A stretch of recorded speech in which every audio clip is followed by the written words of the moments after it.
আজকে আমাদের হিন্দু সম্প্রদায় ভাইদের সবচেয়ে বড় উৎসব হয়েছে শারদীয় দুর্গাপূজা। আজকে এই উৎসবে আমরা জাতীয়বাদী পরিবারের পক্ষ থেকে, বিএনপির পক্ষ থেকে, ছাত্রদল, যুবদল, স্বেচ্ছাসেবক দল পক্ষ থেকে আমরা আসছি। সিলেট শহরের প্রতিটা পূজা মণ্ডপ ঘুরে ঘুরে দেখছি, ওনাদের আশ্বস্ত করছি, ওনাদের পাশে আসি।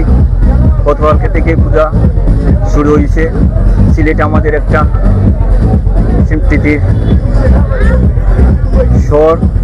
হিন্দু, মুসলিম, বৌদ্ধ, খ্রিস্টান যারা আছে সবাই আমরা ভাই।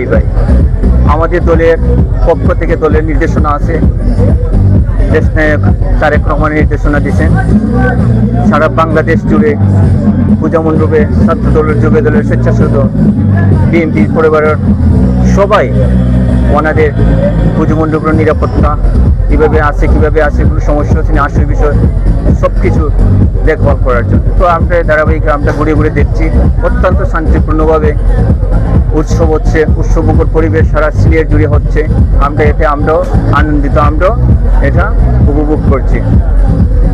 সবচেয়ে সুন্দর হচ্ছে আমাদের বর্তমানে যে নেতৃত্ব দিচ্ছেন আমাদের জাতীয়বাদী যুবদলের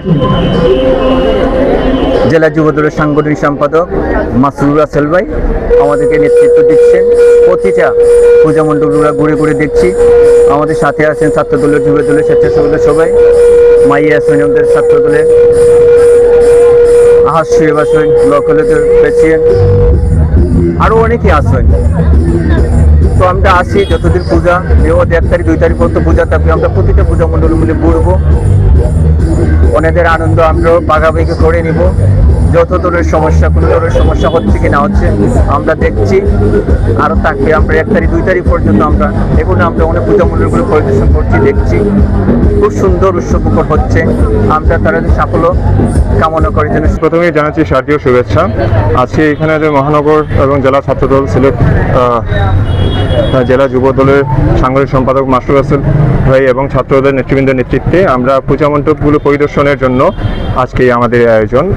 আপনারা জানেন যে বাংলাদেশ জাতীয়তাবাদী দল ধর্মনিরপেক্ষ এবং অসাম্প্রদায়িক রাজনীতিতে বিশ্বাসী এবং যার উদ্দেশ্যে সাম্য মানবিক বাংলাদেশ করার লক্ষ্যে 31 দফার আলোকে সারা বাংলাদেশ জাতীয়তাবাদী দল কাজ করে যাচ্ছে। এরই অঙ্গ এবং সহযোগী সংগঠন হিসাবে আমাদের আজকের এই আয়োজন। আমরা আজকে হিন্দু ধর্মাবলম্বীদের সবচেয়ে বড় ধর্মীয় উৎসব তা পরিদর্শনের জন্য আজকে আমাদের এখানে আসা। হিন্দু সম্প্রদায়ের সবচেয়ে বড় ধর্মীয় যে উৎসব শারদীয় দুর্গা উৎসবে আমরা জেলা যুবদলের সহ সাংগঠনিক সম্পাদক মাসুর রাসেল ভাইয়ের নেতৃত্বে বিভিন্ন পূজা মণ্ডপ পরিদর্শন শেষে এখানে মাসুদ ইফতারের যে পূজা মণ্ডপ সেটি পরিদর্শন করতে এসেছি। আমাদের সাথে জেলা ছাত্রদল নেতৃবৃন্দ, যুবদল নেতৃবৃন্দ এবং স্বেচ্ছাসেবক দলের নেতৃবৃন্দ রয়েছে। আমরা পূজা মণ্ডলের যে নেতৃবৃন্দ আছেন ওনাদের সাথে আমরা সৌজন্য শুভেচ্ছা বিনিময় করেছি এবং তাদেরকে আশ্বস্ত করেছি এই কথাই যে আমরা বাংলাদেশ জাতীয়তাবাদী পরিবার সবসময় অসাম্প্রদায়িক রাজনীতিতে বিশ্বাসী। আমাদের নেতা দেশনায়ক তারেক রহমান আমাদের সবাইকে নির্দেশনা দিয়েছেন যে আমাদের এই দেশে যারা বসবাস করে হিন্দু, মুসলিম, বৌদ্ধ, খ্রিস্টান সবাই আমরা ভাই। আমাদের মধ্যে ধর্মীয় কোনো বিভেদ নেই। আমরা তাদেরকে এই জিনিসটি আশ্বস্ত করেছি এবং আমরা এটাতে বিশ্বাস করি। আপনারা দেখেছেন বিগত 17 বছর আওয়ামী লীগের সময় সবচেয়ে বেশি কিন্তু এই দেশে হিন্দু সম্প্রদায় নির্যাতিত হয়েছে, তাদের বাড়িঘর লুটপাট হয়েছে, তাদের জায়গা জমি দখল হয়েছে। আমরাই একমাত্র দল যারা তাদের পাশে ছিলাম এবং এটাই আশ্বস্ত করেছি আমরা সব সময় পাশে আছি ওনাদের। এবং আপনি দেখেছেন আমাদের নেতা দেশনায়ক তারেক রহমান কিন্তু 31 দফা যেটি ঘোষণা করেছেন সেটির একটি দফা 16 নম্বর যে দফা, এখানে কিন্তু ধর্মীয় স্বাধীনতার সর্বোচ্চ নিশ্চয়তা কথা বলা হয়েছে। সেজন্য আমরা সবসময় জাতীয়তাবাদী পরিবার, বিএনপি এবং তার অঙ্গ সহযোগী সংগঠন সবসময় তাদের পাশে আছি। আমাদের মধ্যে ধর্মীয় কোনো বিভেদ নেই। বাংলাদেশের সবাই একই রাষ্ট্রে বসবাস করে এবং আমরা বিশ্বাস করি সবাই বাঙালি, ধর্ম যার আমরা উৎসব সবার মতো করে পালন করব। আমি ইয়াসিন আরাফাত, এমসি কলেজ ছাত্রদল শাখার যুগ্ম সাধারণ সম্পাদক।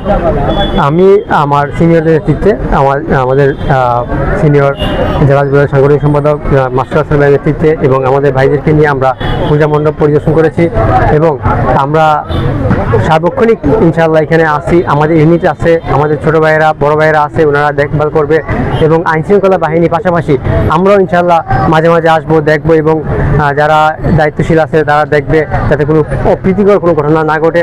কারণ তারেক রহমানের একটি দফা বাস্তবায়নে কিন্তু বলা হয়েছে যে ধর্ম যে নিরপেক্ষতার কথা বলা হয়েছে সেটা যেন এই দেশে সুন্দরভাবে কার্যকর হয়, বাস্তবায়িত হয়, সেই লক্ষ্যে আমরা এখানে কাজ করতেছি। ইনশাআল্লাহ আমরা কাজ করে যাব।